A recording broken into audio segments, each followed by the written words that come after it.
If you enjoyed this video, please like, share, and subscribe. And please join me on my website at nanice.com. Thank you.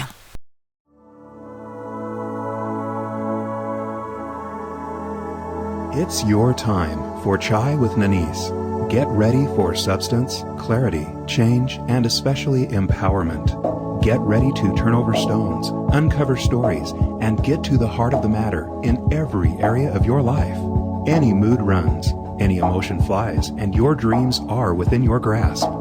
There are no limits or boundaries, and your comfort zone is out of reach, yet it's the safest place you will ever be. Come in, sit down, and have some chai with Nanice. Welcome to Chai with Nanice. I'm Nanice. Today's show is definitely for you if you've ever encountered a trying situation or experience that you either couldn't get out of or you finally did get out of, or you're in now and looking to get out of. We are living in transformational times, and people are discovering the power of who they really are and taking it upon themselves to make those profound changes, even when it's scary. Today, joining me in this conversation is Suzanna Barlow. Suzanna Barlow is the 23rd child of 46 children, the middle child. Growing up in a Mormon fundamentalist religious home shaped her life values and views on literally everything.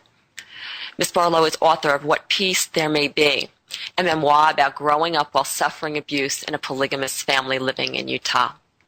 She says, "In writing the book, I let the rotting parts of myself die, and I asked the book to carry the emotional truth that my body could no longer hold." Young Suzanna didn't know anything other than the family environment that was created for her, a system without regard for society or man's laws. Raised in a sequestered home in a busy city neighborhood, everything beyond the front gate was off limits. The isolation proved to be a breeding ground for abuse, and Suzanna struggled to reconcile her desire to escape and her need to belong. The book recounts 6 critical years of Suzanna's youth, during which she struggled to come to terms with the conditions of her life. This coming-of-age story is as much a testament to survival as it is to surrender. Pushed to the limits of her coping abilities, Suzanna tried everything she could think of to bring about the peace that always seemed out of reach. In an impulsive moment and an act of daring, she contacted a newspaper journalist and found herself in a predicament that she never before considered. That decision became the impetus that propelled her to where she wanted to be and to finally find personal peace. Suzanna, welcome to Chai with Nanice. Oh, thank you. I'm so glad to have you here. Yeah. I'm glad to be here. Awesome. You certainly have a fascinating story, and a remarkable amount of courage is displayed in everywhere I look in your story. Can you share with our listeners a little bit of history, what it was like growing up in a polygamous family? Well, I think every polygamous family is a little bit different, and so I would be speaking for my family and not necessarily everyone's family. I think a lot of people think that there's this template that everybody lives the same. You know, there's a lot of stereotypes out there surrounding polygamy and polygamists themselves. And so the diversity and the personalities and individualism sometimes gets lost in, the media's portrayal of it. So, but for me growing up, it was, well, sometimes I refer to it as a little bit like living in an orphanage. And when I was a kid, and sometimes we were allowed to watch some TV, and I would watch these films about orphan children, great big houses with all these kids filing up to the table to eat their measured portions of food, and I very much related to that. And my parents were more stern supervisors over the environment rather than close, nurturing, emotionally available parents. And so for me, the orphanage, it was always something that I connected to. Right. And so you had several mothers, is that correct? Or Six. Yeah. 6. What was that like? Well, I didn't really think of them as mothers. They were the the caretakers of the house, more or less. Mm-hmm. So my own mother, I had more of a bond. I think that's something that you can't avoid, but feel a personal connection to your mother, no matter how removed she might be. Yeah. She didn't take care of me in the sense that we normally think of mothers taking care of their children, but I did go to her and seek her out and want to make contact with her during the day. Mm-hmm. Mm.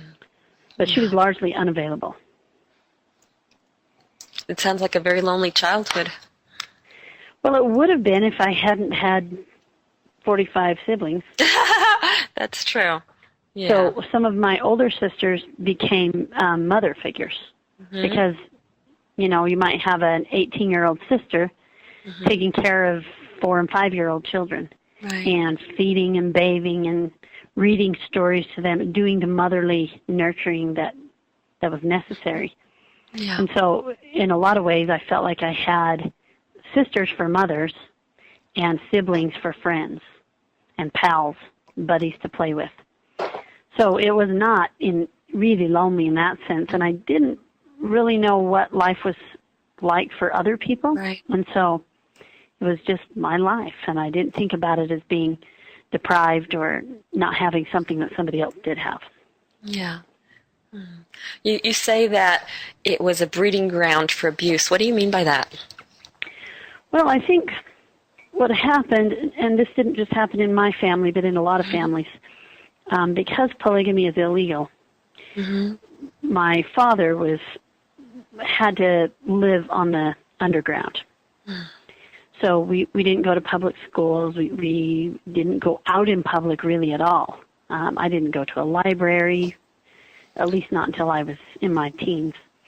I didn't go to grocery stores. We just weren't really allowed out of the house. And everybody within that home, it became a microcosm, a little miniature society. And because of the secretive nature, there was absolutely zero accountability.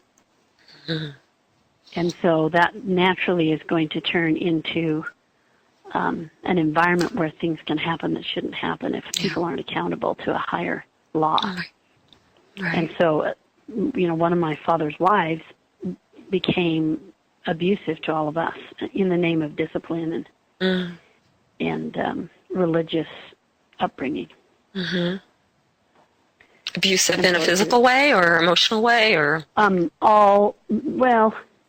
we were all. I can't imagine any of us in our family that hadn't been somewhat sexually abused by siblings. But she was physically and emotionally and manipulative and, used any means she could to control all of us. And there were a lot of us, so I understand what her motives were. Yeah. So you left at about 21. What led up to that? Were you thinking about it for years? Were you just waiting for time to get away, or? I really wasn't thinking about it because unless you have a reference for something beyond what you're living, there is no alternative. And I think that's the way my parents wanted it. They wanted us to see that this was a better life, a better way. We were closer to God. All your usual religious leanings.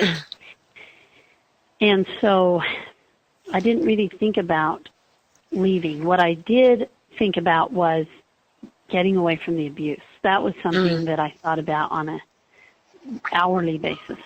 That was very painful to deal with. And I didn't think about leaving the religious culture at all. So what would be the difference? The difference between getting away and leaving the environment? Well, I always had in the back of my mind, how can I get away from this abuse? And when I realized that I couldn't really run away, there was no one to run away to.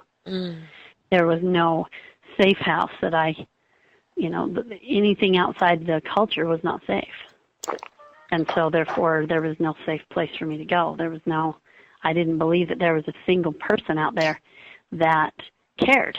And so, it's like I was this strange alien person. And why would they care about, what I was doing? And so that, it wasn't even an option. I never even thought about leaving that. But the abuse part, once I realized I couldn't run away, I started thinking about, well, what are some other forms of escape from this? And, of course, suicide is always an option. I mean, it was for me. It was something that I had to consider as a means of escape. So, and really that's what the book is about delving into the ways we try to avoid and escape the perils and the fears and the pains that we go through in our life, and that there's really no way around these things. There's really no way to avoid these things. How did you discover that? How did you really discover that there's no way to avoid it? Well, I think when I gave up the notion of suicide, which I detail in the book, the events that led up to my decision to abandon that, I fell into a deep depression because I had just eliminated my last alternative. Now I couldn't run away. I couldn't, physically escape it. And now I couldn't, I decided that I wasn't going to commit suicide. So now where was I? And I felt totally trapped. And it was in that darkness, in that entrapment, that the realization, the truth, that we aren't meant to avoid life's trials. We're meant to embrace them. We're meant to go through them in order to transcend them. Right. And so that was my discovery at 17 years old.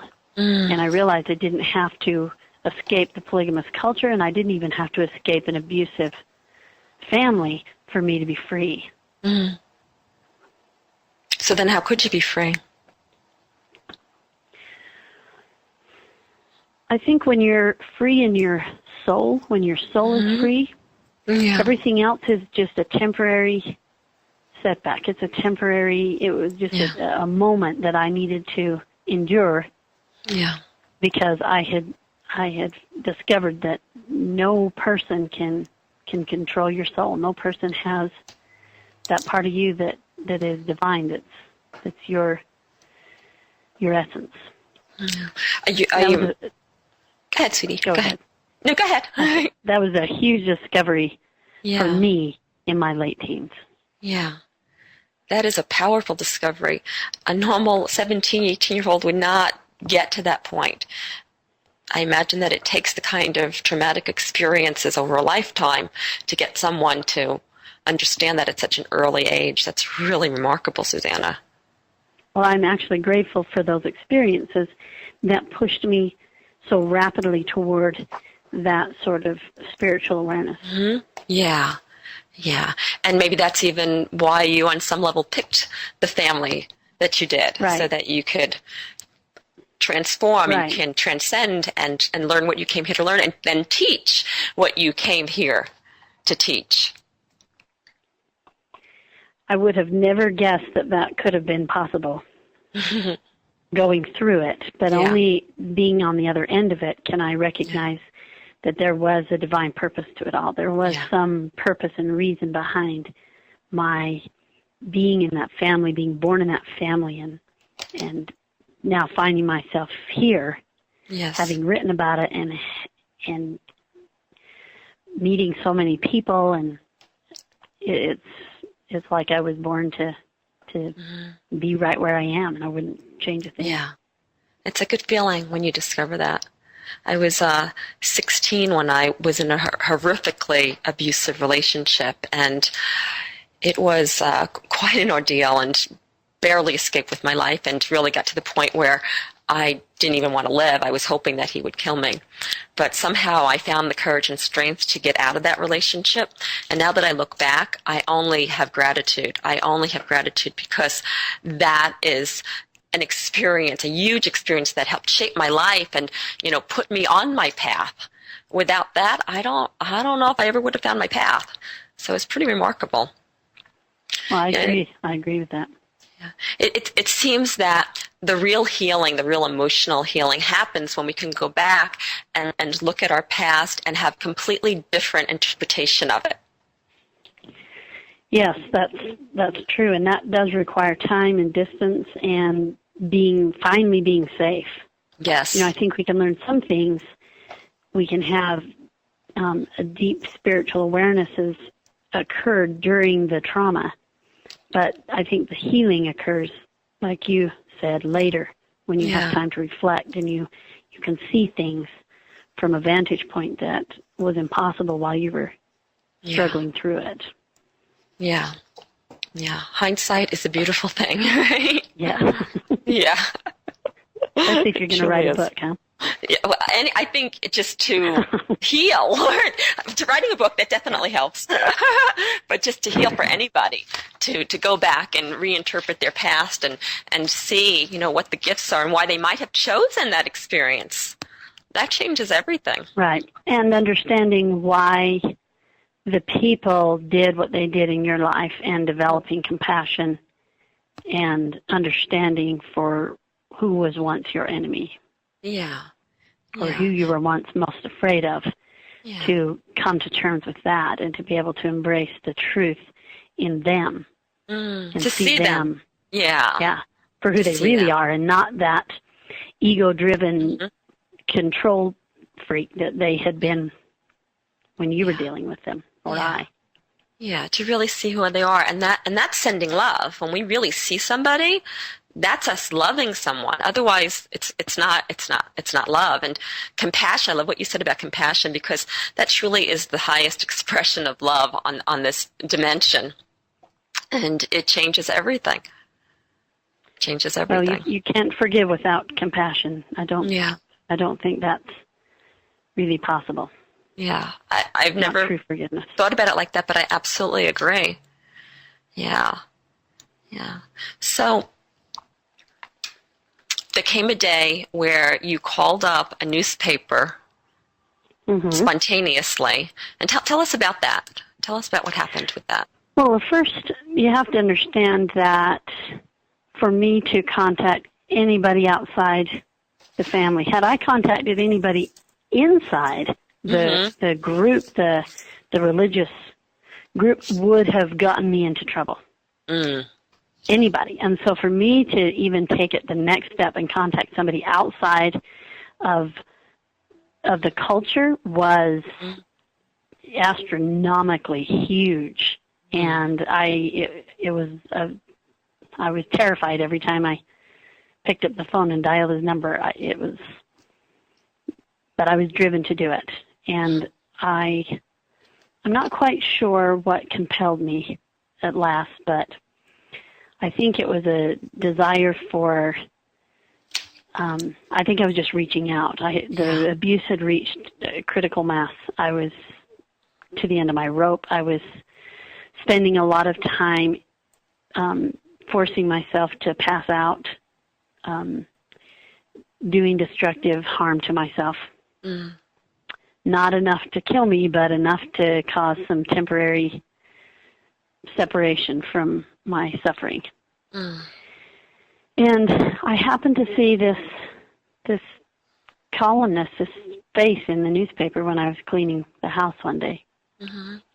And when I picked it up, it was like his soul was speaking to me. It's like I just knew instinctively that this was a good and trustworthy human being. And I was so drawn to do something that I couldn't sleep that night. It was like I had to do something. And so I got his address and I wrote him a letter. And after I sent the letter off, of course I had to find a way to mail this letter. I didn't have access to stamps, but I did have a quarter in 1984 or 5, whenever it was. Stamps were 25 cents, and so I taped a quarter to the envelope.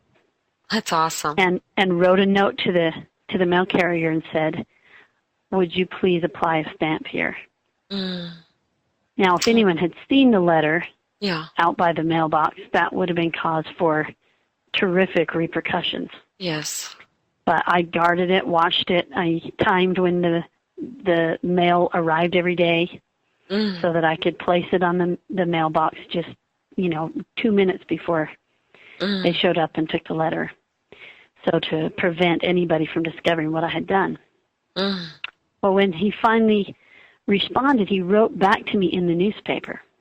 Oh. A little postscript and very kind, sweet words. And it opened something up in me that had never been opened up to that point.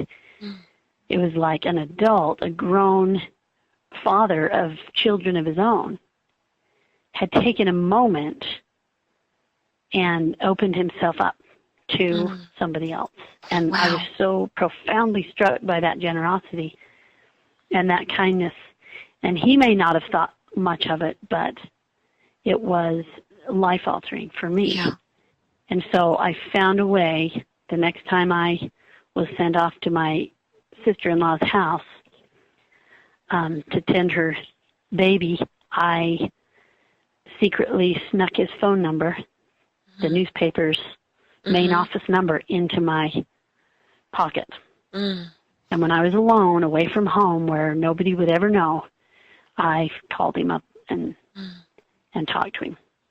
And I didn't tell him anything. He didn't know about what was going on at home. He didn't know about the abuse. He didn't know about that my father was living or practicing polygamy. He didn't know any of that. And I don't know why he continued to take my phone calls. And I would talk to him about just insignificant things. But it was a lifeline. There was a connection to another adult that really did care about me. And, so many of my sisters who were like my mothers got married. And when they got married, I never saw them again. And so my mothers routinely abandoned me, along with all the other kids my age. And so here was finally this adult who genuinely cared. And I didn't know why. And so I continued to call him, and slowly some of that pain that was submerged began to unravel a little bit. I didn't dare tell him the truth for fear he'd never want to talk to me again. But at one point I wrote him a letter, and I mentioned that, I thought about killing myself pretty regularly. And I didn't think too much of that. But when I called him, he was really upset by it. And he asked me if I would never mention it, never say it again, never think it again, completely let that idea go.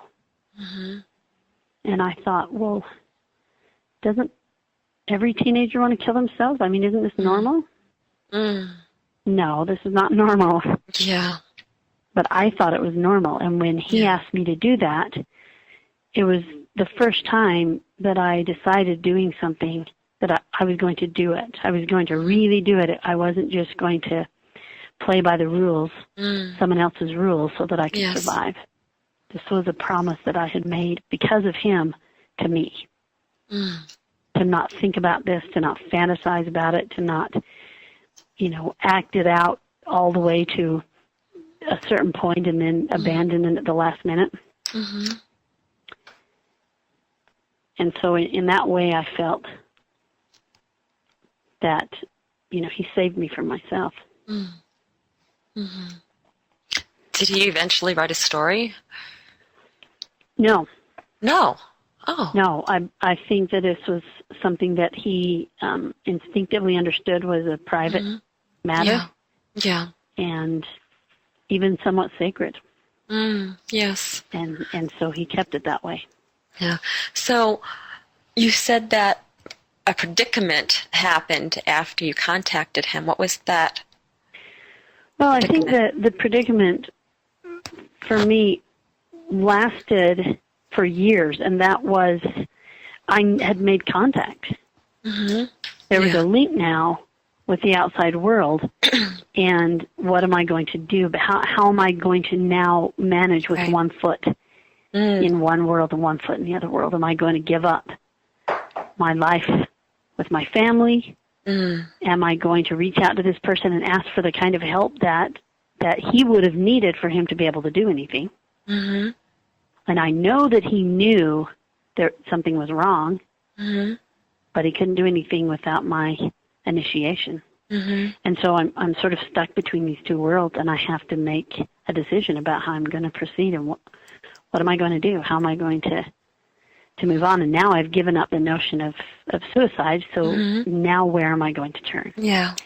And so that's really the climax of the book, is what I discovered and how that discovery took place. Can you share with us what you discovered? Well, I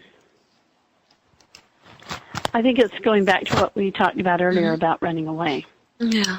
I knew that if I called him and said, you know, I'm being abused, I'm in a polygamous family, I want to get out, I don't doubt for a second he wouldn't have intervened. And I can't tell you even now how many moments and times I thought about doing something, how many times my finger rested on the child abuse hotline in the phone book with the phone cradled in my hand, deciding, what am I going to do? What am I going to do? And ultimately what it came down to is I didn't want my unhappiness with one person rob me of my relationship with all of my siblings, which I valued deeply and still do. And I knew that if I took that step, her abusing me would probably end. But I would also lose my brothers and sisters. Not too many foster parents will take in 20 or 30 kids. Yeah. So that was, and I understood enough how the system worked to know what I would be dealing with. And so I didn't want to do it. I couldn't do it. Right. And so I kept getting pushed further and further and further into a corner. And it's in that pushing, that squeezing, that the light of truth can finally penetrate. Yes. For me, the acknowledgement that your freedom is not outside of you. Yeah. Freedom's inside of you. Yeah. You can't run away from things. You have to run through things. That's how you get to the other side. Yeah, the only way out is through. Right. Yeah. And so that was the wisdom that I gleaned from those experiences. And had he not been there, I would have either taken my own life or I would have succumbed in some way. I would have become robotic or had turned off that part of me that was in so much pain and so much conflict. Yeah. Why do you think that you were the exception? Why do you think that, other people in the community were just going along with everything and you knew that it was wrong? How do you account for that? Well, I think that in my family, I think there were a lot of us that knew that it was wrong, and we each had our own unique way of surviving. And we did discuss it from time to time. And some people said, no, you got to play the game. You got to become better at this game than they are. Yeah. I had other siblings who were outright rebels. Who said, I'll do everything the opposite of what they want me to do, and I'll do it to the extreme. And I had the benefit of watching, 20-some-odd siblings go before me.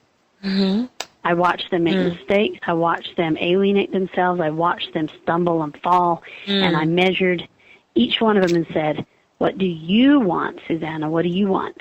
Yeah. Is that what you want? Because if you make that choice, this is what you're going to get. And so definitely I'm blessed by having witnessed so many siblings making choices as they attempted to reconcile this environment and what to do with it. You learned from their choices. Many of them left. Yeah. You learned from their choices. Absolutely. Yeah. That's powerful. Absolutely. And I saw how painful the options were. And so it set me on a path of saying, maybe there's an option that hasn't been done before. maybe there's something that all these other siblings haven't done that I can do, and maybe pave the way for somebody else. Yeah. Yeah. Because I was right in the middle for a reason. And I believe that. I believe that I came into that large family and had a purpose and still have a purpose. There's so much that's still unfolding. You get that many people and that many relationships, and that's quite a life drama right there. Yeah. Yeah. I often talk about this fear of unworthiness that the mass majority of the population has, and how societies actually set us up to feel unworthy with, just our education systems and our religions and our governments. There's right and wrong, there's good and bad, there's deserving, there's not deserving. And so it leaves people feeling like, oh, they have to prove their worth. And what I'm hearing you describe is that the community in which you grew up in was very much established that way to take away the sense of worth from the individual community members. Right. It was your typical tribal attitudes, survival of the tribe at the sacrifice of the individual. Always. Yeah. The family first, keeping the family together. And if that means keeping family secrets, you keep family secrets. So yes, there was very much that was promoted. Now, we were also on the flip side, or you might say paradoxically, we were taught that we were better than everyone else, and we had great value in the eyes of God, and all of these things. So imagine the confusion as someone is beating you and telling you how worthy you are. Yeah. So there was a lot of conflict going on in our minds. But I think the best understanding that hindsight has provided me in regards to that subject is that I found myself in one of the smallest societal containers, the most oppressive and restrictive containers. And once I made the choice to leave that, all the other boxes that society has placed for us to try to fit into were not appealing. Yeah. I had been in a really, really little box, and I didn't ever want to get in a box again. And so in a lot of ways, it liberated me from all of society's attitudes and mainstream beliefs about just everything. And so in that way, I talk about, yes, it shaped my values. It shaped the way, the lens through which I view everything, absolutely everything. Yeah. And in many ways, it was a liberation. Yes. Yes. It's easy to stay complacent and to tolerate when things are, okay, or okay sometimes and not okay other times. But when you go through such ongoing mental, emotional, physical, sexual torture, that drives you to a level where you must break out completely, that you can't just, break out a little bit. It has to be all or nothing. Otherwise, it's nothing.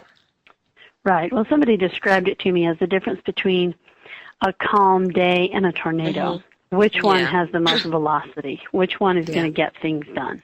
Right. And when you got a tornado or a tumultuous conflict going on inside of you, there's motion happening. Your soul is being propelled very rapidly, I think, toward some truth. And we have to make choices along the way of how we're going to handle that. But the opportunity, I think, exists within the conflict. Yeah. I'm sure many people are listening to us now, and they're thinking about how they can change, how they can transform, how they can make, courageous decisions that set them free. Like what does that look like? How do you get to that point? What would you say to that, Suzanna? I think the best wisdom that I learned for myself was to know yourself and then be true to yourself. Yeah. And if you know yourself, which I know many people don't. Mm-hmm. They know who they are through the eyes of another person, who that person wants them to be.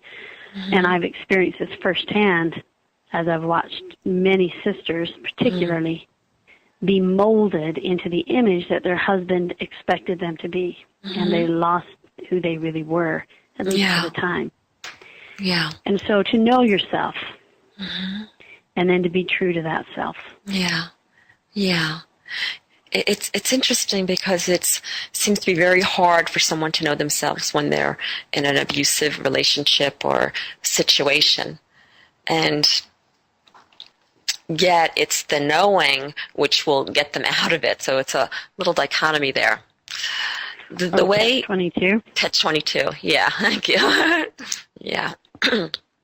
So, it's the way that when people come to me for coaching or classes, the thing that I explain to them and how to get in touch with themselves is that they must drop into themselves, that they must, allow themselves to feel their emotions, because the emotions, they're in motion. It's like a river, and it will take you to who you really are. That's the purpose of emotions. So, so many of us, we block out emotions, we stay in our head, or we don't feel our emotions, and we cut ourselves off from the very core of who we are, and we cut ourselves off from, divine power. And so when we allow our emotions to come in and just feel and experience our emotions, it allows us to go on this journey to the depths of who we really are. And it can be scary, but it can also be, if you allow the process, to have the most powerful experience, transformational experience. This is how we learn and how we grow. Now, what I'm hearing you say, Suzanna, is that you had a great deal of emotion leading up to this decision. There was a great deal of emotion. Is that right? Yes, is that correct? And, yeah, that is very correct. And learning that emotion wasn't bad, and that you can feel and accept, and emotions don't lie. Mm-hmm. That's true. The mind will lie. Yes. And tell you a whole bunch of stories about why those tears are there, why that anger is there. Yeah. But your emotions don't lie to you. And I learned that. And you can trust them and follow them without necessarily acting out in destructive manners. But they will lead you deep inside, or they will cause calamity in the outer life. Right. As I witnessed, the abusive mother in my family was a very emotional person who reacted. And I saw how it caused her to take her anger and her frustration and her pain out on all of us. So I saw the danger of someone who wasn't aware, someone who hadn't gotten in touch with, these are my emotions and I am responsible for them. That was the part that was missing. Those are your emotions, and you're responsible to repress them, was what I was taught. Not you're responsible for them. And so, yes, I definitely felt like that. I was emotionally repressed until I wrote the book. Wow. And so that's when that part of that truth was able to come forth. And that was years after I was married and had left.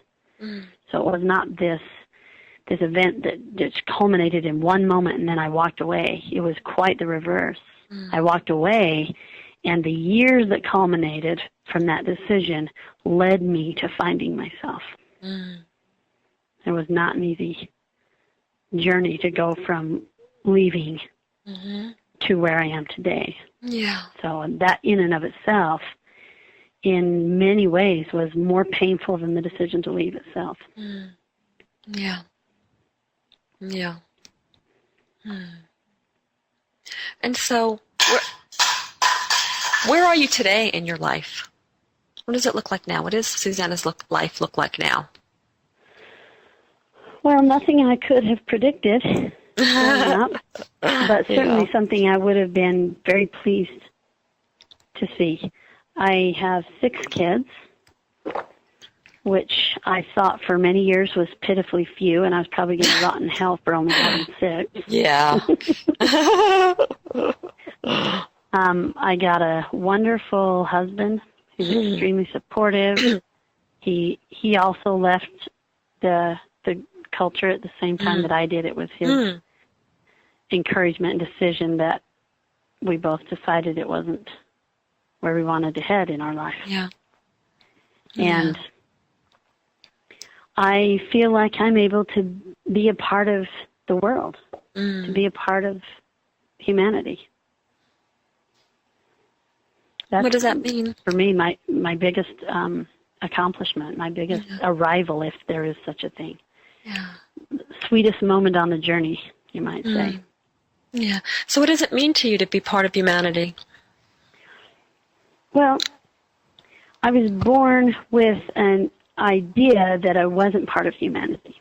So that in the pre-existence, before I was born, when I was a soul in God's arms, so to speak, that I was hand-selected to play an isolated role, and the rest of humanity was nothing but stage props for the performance that I was selected to be a part of. That was the significance to the rest, the other 6.6 billion human beings on the earth. They're just stage props. Yeah. And that dismissiveness toward other people was like a cancer, and was one of the hardest things to really be free from, because what it ended up doing, no matter what I thought of everybody else, because I just love people, and I never really could understand, they're not worthless, they're not nothings, but it left me caged. It left me singled out.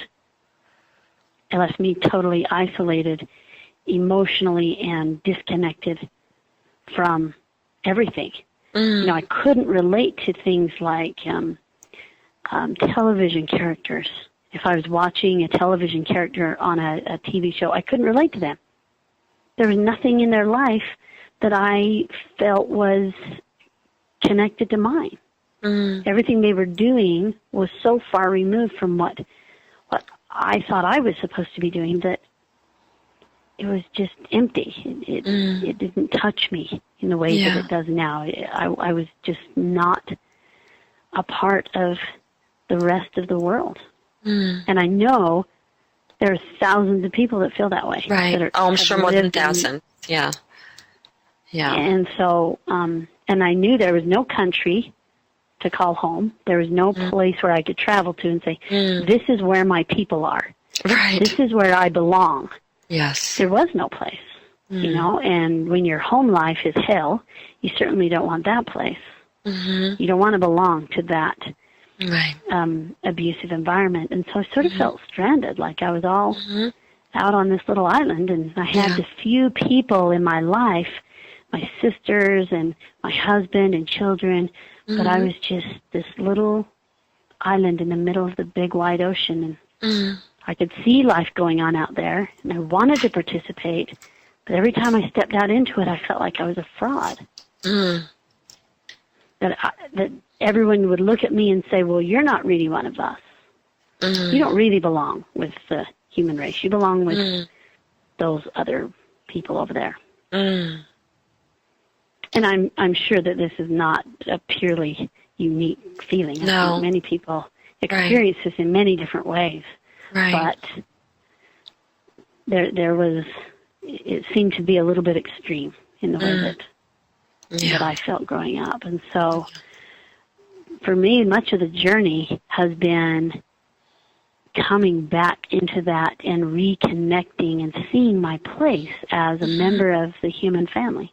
Seeing that I'm as important to every other human being out there as I am to my children who are waiting for dinner in the evening, or to my husband who wakes up next to me every day. That my life influences theirs. And their life has been influencing mine all this time. And those are some of the things that I missed, that I didn't realize or understand, and has been tremendously healing. It's beautiful. That's really beautiful. Yeah. Susanna, we've just about come to the end of the show, and I want you to share your contact information with everybody, and also anything that you'd like to promote. Let them know how to get your book and all that good stuff. Well, you can buy my book at Amazon, Barnes & Noble. There's several other locations. The best place to go is my website, which is www.suzannabarlow.com. You'll find a YouTube video on there that's like a book trailer. There's some radio interviews. You can go in and listen to other radio interviews that I have downloaded and put onto the website. I have a blog that I update monthly, articles that I've written on the subject of polygamy in America and, et cetera, et cetera. And I also have places where you can buy the book at several different locations. The easiest, of course, I think is Amazon. And I also have a contact page, with my email address and all of that, where I can be contacted. So my website's probably the best. Could you spell that? Could you spell the address for us, the website address? SUSANNABARLOW.com. Awesome. Thank you. And do you have any last words of wisdom for our listeners?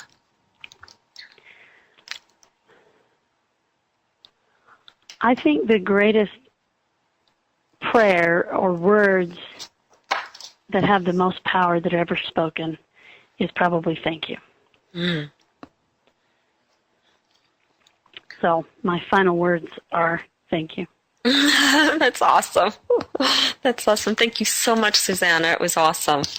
Well, thank you. I appreciate your time and spending this time with me. My pleasure. My pleasure. Thank you so much. You're welcome. We all have our own inner prisons, and sometimes they show up in the outside world, and sometimes it's just something within us. Today, Susanna shared a story of getting out of that inner prison. And once she discovered that no one could entrap her mind, that she was free to think and feel what she wanted to, then suddenly she became free. She became free because she became free in the mind. Viktor Frankl, who wrote A Man's Search for Meaning, who was imprisoned in Nazi concentration camps, writes about the same thing, that he discovered in the worst torture imaginable that no one could control his mind. They might be able to imprison his body, but they couldn't control his mind. No one can control our minds. No one is controlling your mind. You have the power to choose. Sometimes it might seem like you can't choose your thoughts because of external influence and consequences. That is the illusion. The only reason that you can't choose your thoughts and free your mind is because you're afraid of the consequences, or you're afraid of what you might think or feel or experience, and you don't know how to handle it. But truly, the secret to a peaceful, powerful life is to free your mind. You can't free your body. You can't free your circumstances. You can't free your experiences. You can't free your past or your future until you free your mind. Everything happens in the mind first. And so today, when you think about situations or situation that you, or a relationship that you want to get out of because it's not working for you, start with freeing your mind. Start with finding your own personal power and owning and choosing thoughts that you think. That is the truth that will set you free.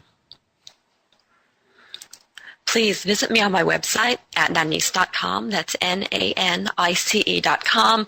There's tons of free articles, just great articles on all sorts of things, from love to faith to empowerment. You name it, you got it there. And I also have 2 free song downloads that are extraordinary. One of them I actually wrote to, Secondhand God. And You can also download a free book, which is awesome, and a whole bunch of other informational materials. It is a website to empower you and to awaken you, to open your mind and free yourself in whatever way you choose and desire. You have the power. You have the power. No one else does. And when we wait for someone else to free us, guess what? We have entrapped ourselves. The only one who can free you is you. No one else. You have to make that choice and step forward in your life and become the owner of your choices, your thoughts, your feelings, your experiences. For only in owning all that you do, say, think, feel, and experience do you know the power to create, manifest, and transform. Your invitation. You have been listening to Chai with Nanice. I'm Nanice. Have a great, great week. Thank you for having Chai with Nanice. Please go to www.nanice.com for great free stuff that will empower you to live your best possible life. Free books, articles, shows, meditation audios, and so much more at Nanice.com. That's Nanice.com. Nanice's books are also available in all major bookstores and Amazon. Check out The Infinite Power of You, Even Gandhi Got Hungry and Buddha Got Mad, Zest Point, Lip Prints, and many others by Nanice Ellis. To find out about one-on-one coaching and how Nanice can personally coach you to experience your best life possible, please email mybestlife@nanice.com.